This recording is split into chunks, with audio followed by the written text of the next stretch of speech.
She murdered her children, then lied to the world. I can't sleep, I can't eat, I can't do anything but think about them. For 9 days, the nation searched in vain. Susan Smith has been arrested and will be charged with 2 counts of murder in connection with the deaths of her children. She slammed the door on him and let him roll. Deliberately, premeditated. Union, South Carolina. They call it the City of Hospitality. A typical small town where neighbors know one another and life revolves around family and religion.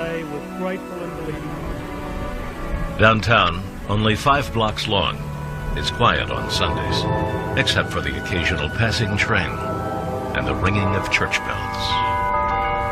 The nearby textile mills provide steady work for many Union residents. And 60 miles of highway and winding back roads isolate the town from the dangers of the nearest big city, Columbia.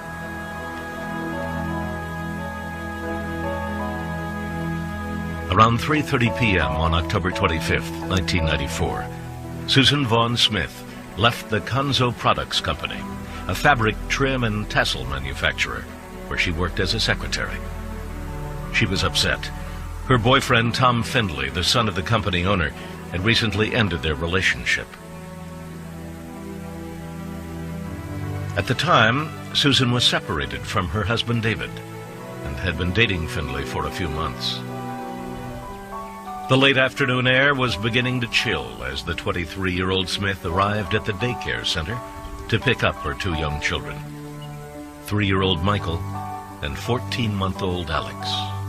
Unable to get thoughts of her boyfriend out of her head, she stopped at a tavern on her way home, where she sat in the parking lot, talking to a friend from work.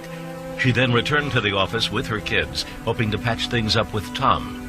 Her efforts failed. At around 6 p.m., Smith finally arrived at her small house on the northern edge of town. After making the boys a dinner of pizza, Susan called her friend at the tavern to see if Tom Findley was there, and if he had mentioned her name. He was, but he had not. Between 7:30 and 8 p.m., Smith strapped her 2 sons into their car seats in the back of her 1990 Mazda Protege. She would later say she thought a drive through the countryside might help clear her head. That she stopped at Walmart to do some shopping, and then got back into the car, intending to drive to a friend's house, but she never made it there.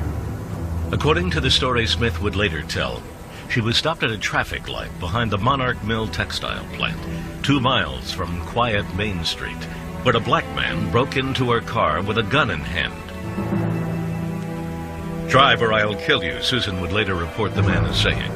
Panicked, Smith said she did as she was told. They drove east on Highway 49, she said, away from downtown Union, the gun pressed against her ribs, the boys crying in the back seat. After about 10 minutes, they reached the access road to John D. Long Lake. Susan said the man abruptly told her to stop the car and get out, then stuck the gun to her side. Smith said she pleaded frantically for her children, but the black man pushed her out of the car and drove off with Michael and Alex. She ran to the nearest house, sobbing and crying for help. The family called 911. Did he have any weapons, gun, anything? He's got a gun. Got a gun? Yes, ma'am. Within minutes, Union Sheriff Howard Wells was on the scene. He immediately notified the FBI and the South Carolina Law Enforcement Division, known as SLED, a highly trained state police investigative unit. They dispatched agents to Union to assist the sheriff in the search for the alleged carjacker.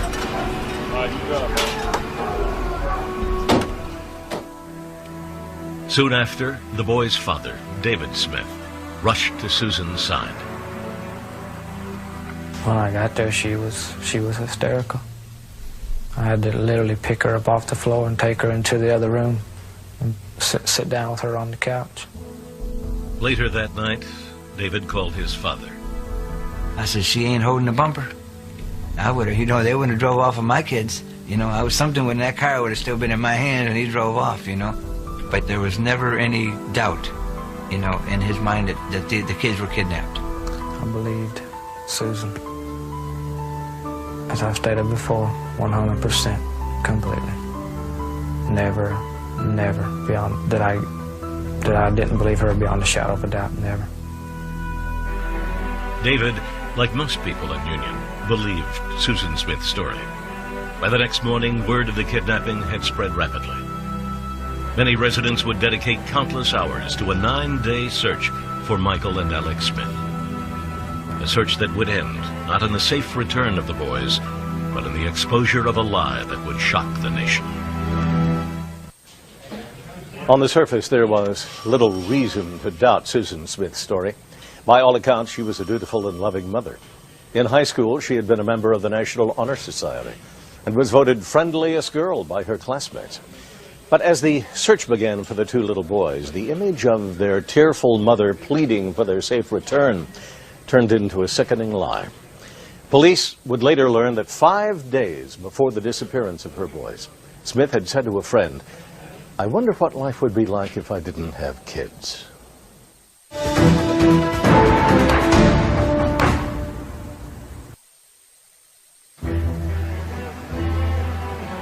From the moment Susan Smith reported her children missing, a nationwide search began for her car. In South Carolina, officials led by State Police Chief Robert Stewart began a parallel investigation, as is commonplace in cases of child abduction. They questioned both Susan and David Smith, while following up on other leads about the supposed black carjacker. One of the problems complicating the search was that the description Susan Smith had provided for the composite drawing of the carjacker was so generic, it raised suspicion. Of course, it had to be acted on because you have children's lives at stake. But over a period of a couple of days, we had some real concerns with that and with the concerns if it was false that it would cause in the community. And we tried to be very careful how we acted on that in conducting interviews of subjects based on her description. A reporter with WIS-TV in Columbia, South Carolina, Heather Hoops, drove to Union to cover the story. Discussion started right away about that composite and how vague it was and how it described half the people in Columbia and should we use it and what should be done. And eventually we pulled it off the air. But the search for the carjacker and the little boys went on, and the residents did their part. They assisted police by printing thousands of missing posters, distributing photos, tying yellow ribbons around mailboxes and telephone poles, and scouting wooded areas on horseback. Local and national media descended on Union and beamed the story around the world. Before long, Susan appeared with her husband David to make a tearful plea for the return of their children. I can't sleep, I can't eat, I can't do anything but think about them. And I just want to hug them so bad and tell them I love them. But doubts about Smith's sincerity grew rapidly. On the second day of the search, she took a lie detector test and failed. In an attempt to get a quick confession, police confronted Smith and accused her of being involved in the disappearance of Michael and Alex. She immediately became belligerent, cursed the agent, and that was the end of it. So we knew she was the kind of person that we would have to very easily work into a confession. You couldn't intimidate her into it. Nor could the authorities call off the search. Sheriff Wells, the FBI, and police kept on checking the hundreds of leads that came in every day. Susan and David Smith stayed with their families at the home of Susan's mother and stepfather, Linda and Beverly Russell, waiting anxiously for news. It was very long days, waiting out at the Russells, watching people come in, watching people go. You're like on a roller coaster, up and down, because there's so much hearsay. On the third day of the search, there seemed to be a breakthrough. A car matching the description of Susan's Mazda was spotted in North Carolina. But it was not her car. In vain, divers searched the waters of John D. Long Lake from the shoreline to 100 feet out. And the FBI searched Susan's house, but came up with nothing. After almost a week of silence, Susan and David Smith appeared before the television cameras once again. I want to say to my babies that your mama loves you so much, and your daddy, this whole family's love you so much. And you guys have got to be strong, because you are, I just know, I just feel in my heart that you're okay, but you got to take care of each other. And your mom and daddy are going to be right here waiting on you when you get home. As the daily interrogations of Susan proceeded, police discovered inconsistencies in her story. The greeters at Walmart didn't remember seeing her on the night of October 25th. The friend Susan claimed she was going to visit wasn't even home that evening. And there were more. She said there were no other cars in the intersection, no possible witnesses there, when in fact that light will only turn red for the direction she was traveling if there was cross traffic. On day 8, Smith changed her written statement when police confronted her with new reasons why her version of the supposed abduction didn't add up. It was like an elaborate chess match. She'd make a move, we'd make a move, until it finally got resolved. The national media was now increasingly skeptical. I would do live shots for stations around the country, and they were asking the question, well, hey, do they think the mom did it? It was a question that was on a lot of people's minds. Susan said things like, I loved them, I really did. Well, that's past tense. I mean, are they dead? Do you know something we don't? On the 9th day of the search, Susan and David appeared on all 3 national network morning news programs, declaring their innocence and pleading for the return of Michael and Alex. My first reaction is it hurts to know that that I would be accused or even thought that I would ever do anything to harm my children. As a mother, it's only a natural instinct to protect your children from any harm. And the hardest part of this whole ordeal is not knowing if your children are getting what they need to survive. And it hurt. It hurts real bad. Later that morning, Susan met with police behind a local church at a recreation center. Smith, worn down by day after day of intensive interrogations and relentless media scrutiny, finally broke down. It was in this small windowless room at about 2 p.m. on Thursday, November 3rd, that a tearful Susan Smith begged Sheriff Wells for his gun. She told Wells her children were not all right and fell to the floor sobbing. She said that the car and the children were at the bottom of John D. Long Lake.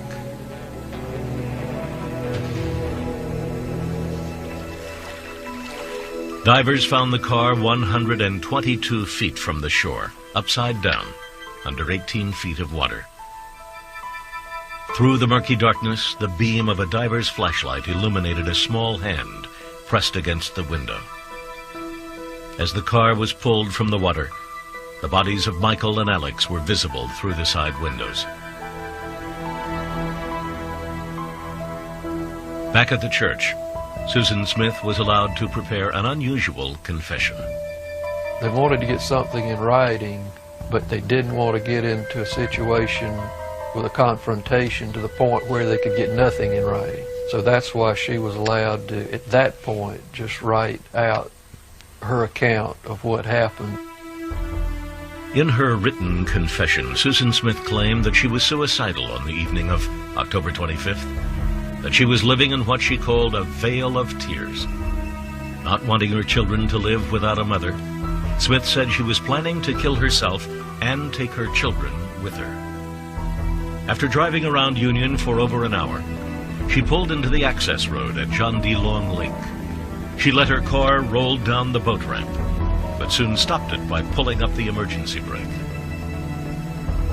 Later, she got out of the car, released the brake, and let it roll down the ramp into the water. That evening, Sheriff Wells made the shocking announcement.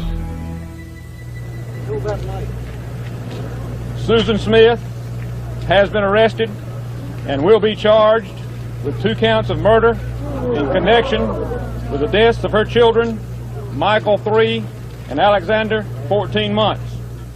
I was heartbroken. It was a sickening feeling that I've never experienced in my life before. I felt empty. I felt hollow. I felt betrayed. Later that night, as the car was removed from the lake, the bodies of her 2 children remained in their car seats, grossly deformed from being underwater for 10 days. South Carolina decided to pursue the death penalty against... By the deaths of Michael and Alex Smith, even more shocking was that the confessed murderer was also their mother. Crime statistics indicate that more than 1,000 children in the U.S. are killed each year by their parents. Susan Smith, having waived her right to a bond hearing, sat in jail as thousands of people streamed into the funeral home for the closed casket visitation of her 2 little boys. On Sunday, November 6, 1994, Michael and Alex were buried, their 2 small bodies placed in the same casket. It was heart-wrenching. I mean, that was a tough one. I mean, I don't think there was a dry eye. It was 7 miles from the church to the funeral, and by the time we got to the burial site, the cars were still coming out of the church. It was the hardest thing I ever had to go through.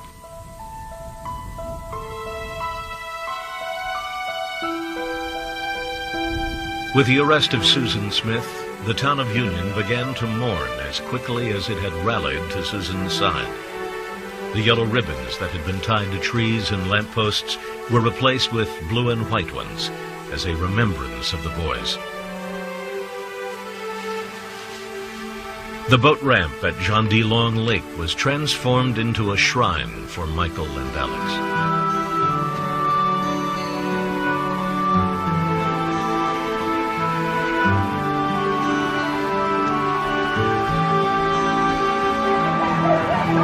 Overnight, the love for Susan Smith turned to hatred. You need to cry! They were ready to lynch her. I think the whole country was.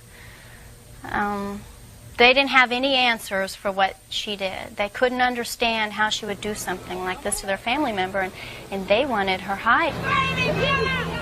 Many in the town of Union felt betrayed by Susan Smith, especially members of the African American community, since Smith had chosen to falsely blame a black man for the crime. On December 12th, Susan was indicted on 2 charges of murder. On January 16th, the Union County Solicitor, Tommy Pope, who would prosecute the Smith case, announced his decision to seek the death penalty. The state of South Carolina hereby serves you with notice that the state intends to seek the death penalty in the above captioned case. State versus Susan Smith, indictment for murder. Alleged that Susan Smith did in Union County on or about October 25th, 1994, feloniously, willfully, and with malice aforethought, killed one Alexander Tyler Smith by means of drowning, and said victim died as a result thereof. State of South Carolina versus Susan Smith, indictment for murder. That indictment is alleged that Susan Smith did in Union County on or about October 25th, 1994, feloniously, willfully, and with malice aforethought, killed one Michael Daniel Smith by means of drowning. Said victim died as a result thereof. Smith was appointed a public defender named Judy Clark. Susan's mother and stepfather mortgaged their house to hire a second defense attorney with experience in death penalty cases, David Bruck. The death penalty is, for her, beside the point. She says over and over again that she wishes she could just die so that she wouldn't have to hurt anymore. Judge William Howard, who would preside over the case, set the ground rules in a number of pretrial hearings. He started by imposing a gag order on everyone involved in the case and ruling that cameras would be banned from the courtroom. At the same time, the Simpson case was being tried and had started several months earlier, so we had the benefit of seeing what was going on out there. I felt every time I came into the courtroom that the level of anxiety that I saw was greater than I had seen before, and that it was affecting the way people were addressing the issues, the time that was involved. The media coverage had been so intense, many believed it would be impossible to find a fair and impartial jury in Union. Under the law, defense attorney David Bruck could have requested a change of venue, but he decided that a local jury would most likely work to Smith's favor. The prosecution's image of her was of a non-human, a Beelzebub-like character, of just unimaginable coldness and evil. And I thought it would be easier to sell that to a jury of strangers somewhere across the state than to a jury in Union County, because they would be asked to believe that this diabolical figure had grown up in their midst for 23 years and no one had noticed. Jury selection began on Monday, July 10th. By Saturday, 9 men and 3 women had been chosen. 4 jurors were black and 8 white. Judge Howard sequestered them in a nearby hotel. He had set the stage for speedy and efficient justice. In comparison to the O.J. Simpson criminal trial, which took 9 months to reach a verdict, the fate of Susan Smith would be known in only 17 days. With a guilty verdict all but inevitable, the real question in the courtroom was whether Susan Smith would face the death penalty. Next, the defense, with a clever move, takes control of the trial.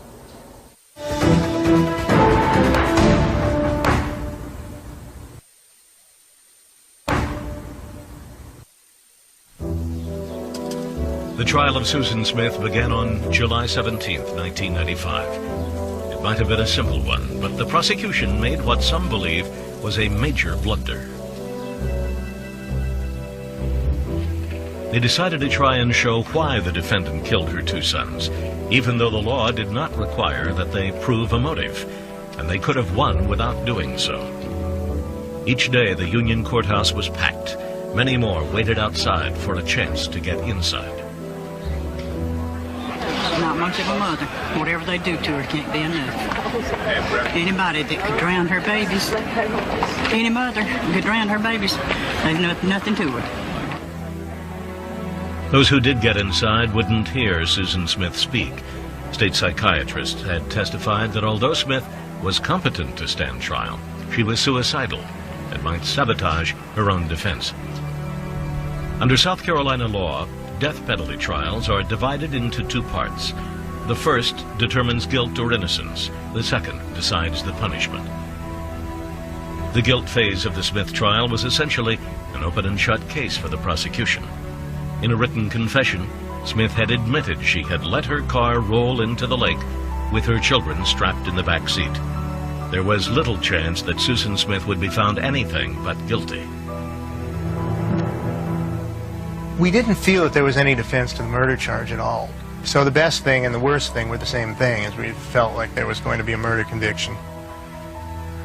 The fact that within minutes of this crime she was telling a lie about what had happened to her children made it quite clear that she knew that it was wrong to have killed her children, and that, or at least that she would get in trouble for it. And that's the end of any insanity defense. But the state wasn't taking any chances. The defendant had extremely capable attorneys. They would test and they would push against our case. And if they met with resistance, they'd say, well, we're not contesting that. But if it was soft, I can guarantee you they would continue to push right through it. And so part of our job that a lot of people never realized was making sure that every I was dotted and every T was crossed on each and every step. As part of their thorough approach, prosecutors began the case with a motive.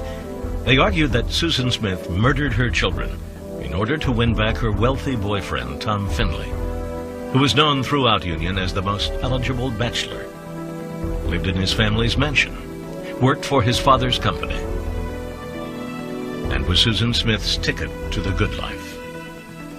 Much of the prosecution's case revolved around a letter that Findlay had sent to Smith a week before the murders. In the letter, he outlined the reasons why he was ending their brief relationship. One of them was her children. Findlay wrote, "There are some things about you that aren't suited for me. And yes, I am speaking about your children. I'm sure your kids are good kids, but it really wouldn't matter how good they may be. The fact is, I just don't want children." When you've got a letter that says, you know, we could be together, but I'm not ready to have kids, I mean, you know, it's pretty clear-cut as I see it. Under South Carolina law, the prosecution did not need to prove a motive to win a conviction in the murder case. They only had to prove it was premeditated by a mere second.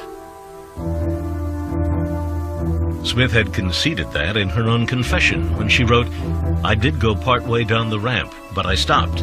I went again and stopped. Then I got out of the car. I dropped to the lowest when I allowed my children to go down that ramp into the water without me." Really, the state was going to get a murder conviction just for showing up. She had confessed to capital murder. We knew that the confession was not going to be thrown out.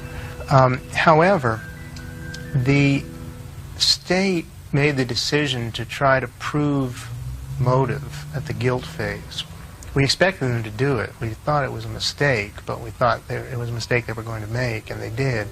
A mistake, according to Bruck, because it opened the door for the defense to present its own counter-argument about Smith's motive. That she was not a cold, evil killer, but a loving, immature, and troubled mother who could not cope with life. That the deaths of Michael and Alex were actually a result of Smith's botched attempt to commit suicide. An argument for which there was some evidence in Susan's past, according to the spokesman for the hospital, that evaluated Smith's mental fitness to stand trial. Susan had been suicidal in high school to the point that she was briefly hospitalized in a psychiatric unit. Her father had committed suicide, and we know that individuals whose parent commit suicide, they're higher risk for suicide. These facts were brought out in the trial. Also, she had depression. It's plausible that she was very depressed that evening. She had been trying to get Tom's attention. He had been turning her off. This was very important to her. Now that the door had been opened by the state, the defense walked right through it, presenting evidence of depression and alcoholism in Susan's family tree. The impact of her father's suicide when Susan was only 6 years old. And most shocking, the admission of sexual abuse by Susan's stepfather, Beverly Russell, head of Union County's Christian Coalition and chairman of its Republican Party. His abuse had begun when Susan was 15. The most recent incident was 3 months before the drowning of Michael and Alex.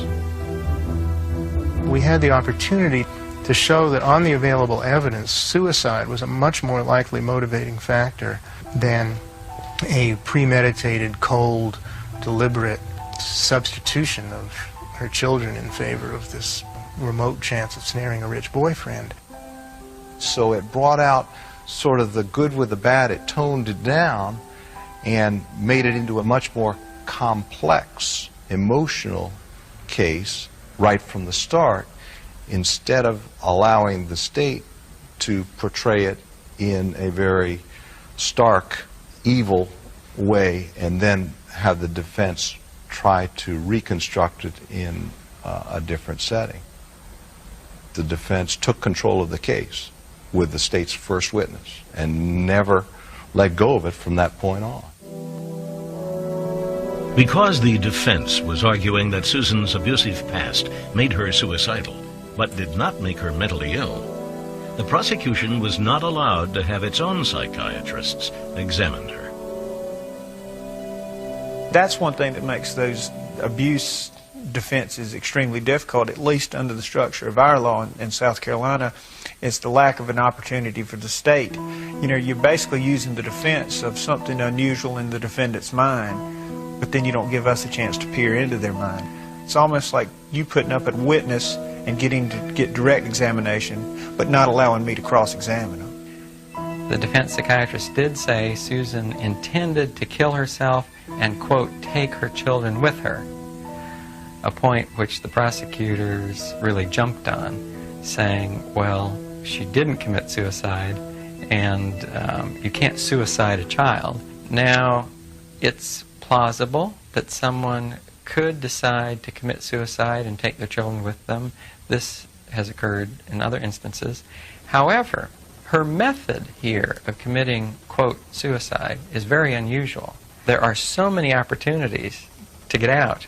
Now, her kids are strapped into the car seats. I mean, whatever's going to happen is going to certainly happen for them unless she rescues them. The defense psychiatrist conceded something else about Susan Smith that for some members of the jury proved her guilt beyond any doubt.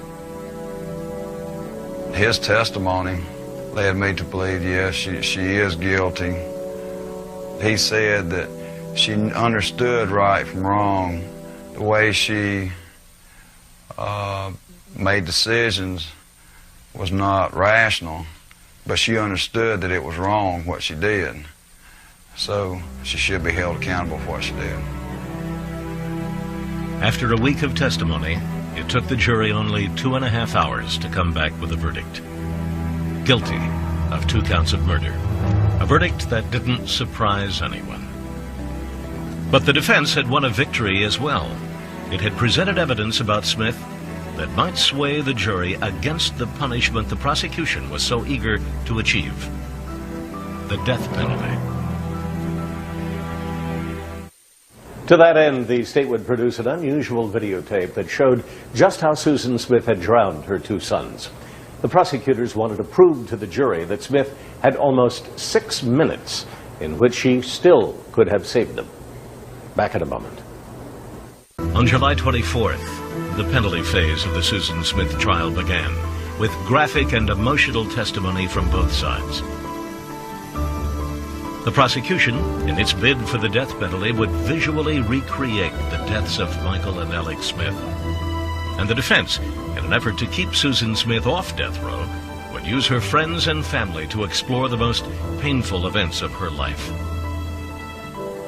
The defense also had another argument against executing Smith.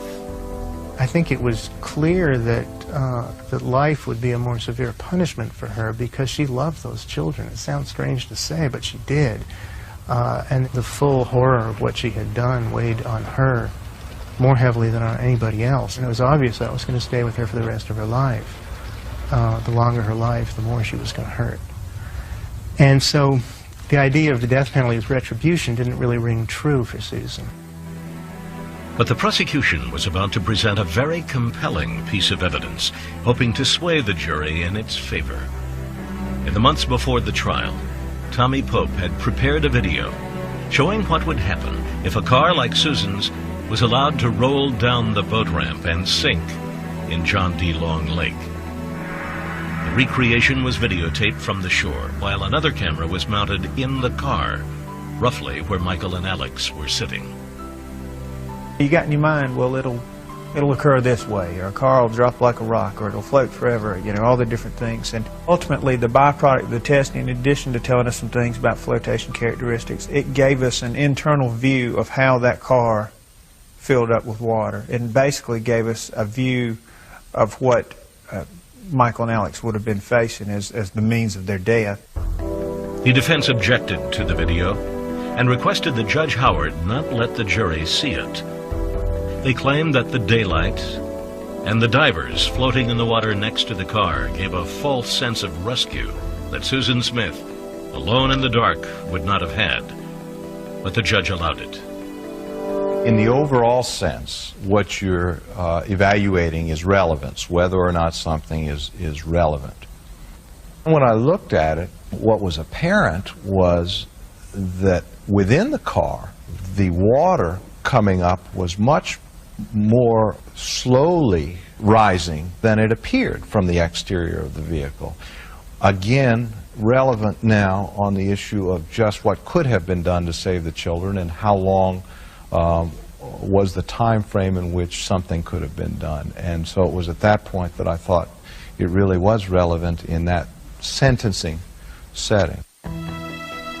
The jury sat and watched as it took the water almost 6 minutes to reach the level of the car's interior camera. That was kind of emotional for me. I didn't realize it would take a car that long to sink. Was it 5 minutes, 52 seconds, something like that? And they took all the sound away. What made it even more eerie, they took all the sound away in the courtroom. You just sitting there watching that car float out in the water. It was really emotional. David and I watched the reenactment. It was not shown to the court. We could sit and we watched it in the reflection of the windows because they had the blinds were drawn behind the jury, and we could sit there and watch. It was very hard. It was heart-wrenching to watch that car just bob, and the front drop down and watch the car, because we just knew, you know, you could visualize Michael and Alex sitting there upside down, strapped in, nothing they could do. Perhaps equally hard to watch was the testimony of the boy's father, David Smith, who described the monumental loss he had suffered when his children were murdered by his estranged wife. Basically what we did was bring Michael and Alex back to life through David's testimony, with him telling about taking to the park and all the things that he'd done, and then having him relive their death. That's the first time in my career I'd ever broken down after testimony, and I talked to him and basically apologized to him for doing what we just had to do. David's testimony had the courtroom in tears.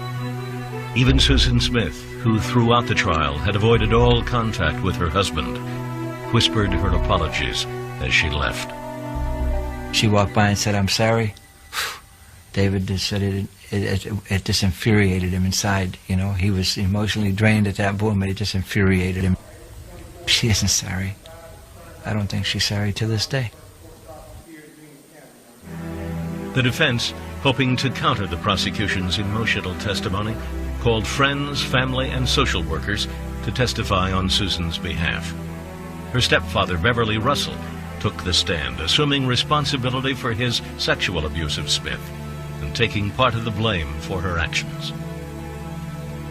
The victim impact, so-called, ended up being much more in Susan's favor, because while David testified about his love for the children, so did everybody on Susan's side who were testifying for her. And it became clear that a death sentence was only going to increase the misery of the people who loved Michael and Alex Smith. The jury agreed. On July 28th, after only 2.5 hours of deliberation, they unanimously voted to sentence Susan Smith to life in prison. It was either death or life or innocent. So, you know, she obviously was not innocent. And I'd already made my mind up that based on the whole case, the death penalty wasn't warranted. So that was the only choice left. I couldn't think it was all her fault. I mean, you know, it was, when it come right down to it, she was the one that committed murder, but several things leading up to that she could have been helped before all this came about. The people that were closest to her probably could have helped her before then if they had chosen to, but they didn't. And so she was left to keep going in the wrong direction with no help. Susan Smith was remanded to the Women's Correctional Center in Columbia, South Carolina. Under state law, she is eligible for parole after serving 30 years. For the defense team, it was a victory that spared Susan Smith's life. For the father of the victims, nothing short of death would have been justice. Well, first of all, me and my family, of course, are disappointed that the death penalty wasn't the verdict, but The jury, again, we respect that they took the testimony among themselves and they came back with the verdict of life, and so they returned the verdict they thought was justice. Of course, like I said, we are disappointed, but it wasn't our choice on what penalty she was to receive. American justice had rendered its verdict. But it's not the business of the law to answer the far tougher question of why a mother would murder her own children. I can't say that any theory of why this horrible thing happened makes sense, because murdering your own children like that in love does not make sense. And we were really left just looking at what explanation was, made more sense than any other, or was less crazy than any other. Her confession said that she was trying to kill herself and to take the children with her in her disordered thinking, so they'd be in heaven and they'd be happy and would leave this veil of tears. And that's the way people who are acutely depressed sometimes think in a suicidal moment. She made a conscious decision to stop, to get out, and to still make the car go on in the lake with 2 kids in the back. You know what I mean? It wasn't these random, I have to somehow save myself. You can armchair quarterback it to death now, but I really think that, again, I give the defense credit, but I don't buy it. She deliberately, premeditatedly murdered Michael and Alex, slammed the door on them and let them roll. And I feel today that, even to this day, that justice was not done. The jury, they knew they were going to have to, in that time, and have to run into Linda Russell, run into somebody in that family, have them put her on death row. They were a county of cowards. There was no justice done in Union County for Michael and Alex. Years after Susan Smith drowned her sons at John D. Long Lake, there was another tragedy at the exact same spot. In September 1996, a group of 10 people, including 6 children, drove to the shore of the lake in a van. They were there to see the memorials to the 2 Smith boys. They stopped. Some got out. Suddenly, the van, which had transmission problems, rolled down the very same slope into the lake. 7 people, including 4 of the children, were drowned. The bodies were recovered by the same divers who found Michael and Alex Smith. The deaths were ruled accidental. I'm Bill Curtis. Join me next time for another episode of American Justice.